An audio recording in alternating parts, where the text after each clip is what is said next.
There was a time in Ireland, a time that slipped through our fingers before we even realized it was gone.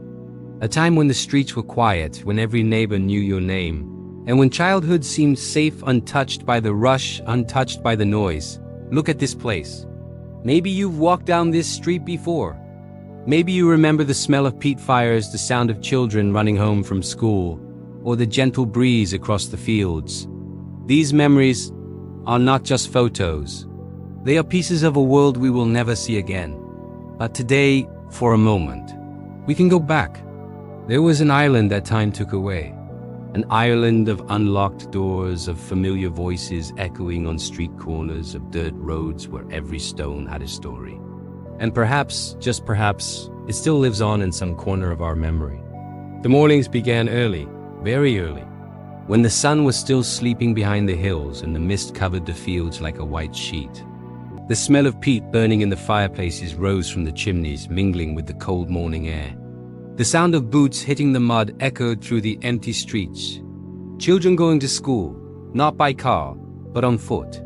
Sometimes kilometers, sometimes barefoot, their feet red with cold, but with smiles on their faces. They didn't complain. They didn't know they could complain. That's how it was. That's life. That's what everyone did. And along the way, there was always a neighbor waving from the window. There was always the postman on his bicycle with his bell jingling. There was always the old dog sleeping in the middle of the road, unhurried, fearless, because nobody ran. Nobody was in a hurry to get anywhere. The houses were small, made of stone and patience. Thick walls that kept the warmth in winter, and stories in every crack. Thatched roofs that the wind tested every night. Wooden doors painted blue, green, faded red. Small windows through which the light entered slowly, as if asking permission. And inside there was always hot tea in the kettle. There was always fresh bread cooling on the table. There was always an extra blanket folded on the sofa. And there was always room for someone else. There were no locks on the doors, because there was no need. Everyone knew everyone. You knew the name of every child on the street. You knew who had just gotten married, who had lost someone, who needed help with the harvest. And everyone took care of everyone. Not because they were saints, but that's how things were. Conversations happened on street corners, leaning against stone walls. At gates, hands in pockets and caps on heads. On the way to Sunday Mass, walking slowly, without haste. It wasn't a quick conversation. It wasn't superficial, it was time. It was presence. It was looking into each other's eyes and truly listening. You knew the neighbor's name, his mother's name, his dog's name, the cow he had just bought. You knew who was sick, who was sad, who needed company. And you showed up. You simply showed up. With a pie, with firewood, with nothing but your presence. The afternoons were long. The children played in the street until the sun set. They ran through the fields, built forts with stones, fished in the streams with sticks and line. There were no screens.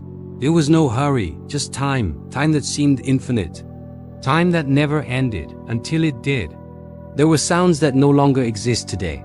The church bell at 6 in the afternoon, calling everyone home. The creaking of carts on the road, pulled by tired horses. The murmur of prayers at dusk coming from open windows. The silence.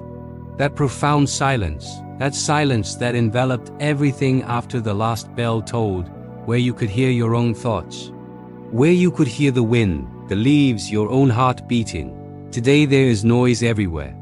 Cars, horns, notifications, voices shouting from screens. But is there listening?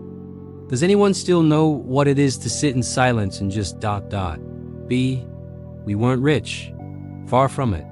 There was hunger. There was cold. There were hardships that we can't even imagine today. But we were whole. We had time. We had each other. We had roots that went deep into the earth, roots that held us when the wind blew hard. We had an island that was ours, that was real, that was alive. And then the world changed. Slowly at first, then too fast to keep up. The roads were paved. The thatched houses were demolished, replaced by concrete and haste. People left, seeking work in big cities, crossing the ocean in search of something better. The small shops closed. The squares became empty. The bells stopped ringing. And that Ireland, that simple, warm, human Ireland, that Ireland of open doors and neighbors who were family, never returned. But perhaps it still lives in you, in the memories you keep like faded photographs, in the stories your grandmother told by the fireplace, in the silences you still seek, even without knowing why. Perhaps it lives in your dreams, in that place you return to when you close your eyes and smell the peat, the cold wind, the warmth of a full house. Tell us, do you remember? Do you miss it too? That Ireland that we lost forever. That Ireland that will never, ever return. If these memories touched you, share your own story in the comments below. Let's keep this world alive, even if it's just in our hearts. Thank you for watching.